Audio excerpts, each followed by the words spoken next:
Hi అండి. ఇక్కడ నేను వేస్తున్నాను కదా! ఇది రవ్వ దోస అనమాట. కర్ణాటకలో అయితే రవ్వ దోసను ఇలా చేయితోనే వేస్తారు. వాళ్ళైతే మనము దోసలు ఇక్కడ పప్పు గింటితో వేస్తాం కదా! సో, అలా అయితే వేయరనమాట. ఇలా చేయితోనే వేస్తారు.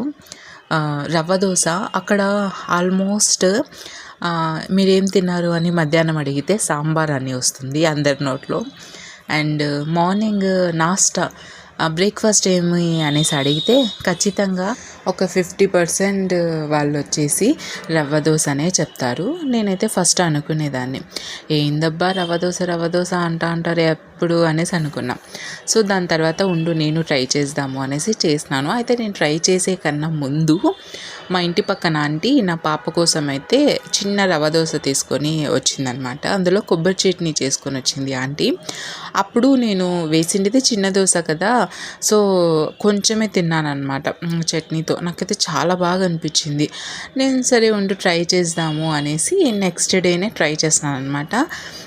సేమ్ ఆమె ఎలా అయితే చేసిందో అలాగే చేశాను.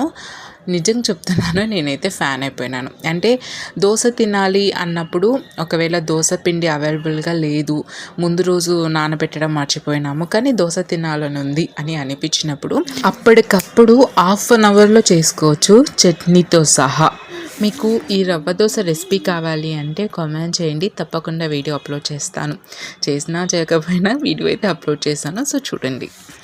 వీడియో నచ్చితే తప్పకుండా లైక్ చేయండి, షేర్ చేయండి, కామెంట్ చేయండి. అండ్ స్వీటీ ఛానల్ని సబ్స్క్రైబ్ చేసుకుని నన్ను సపోర్ట్ చేయండి.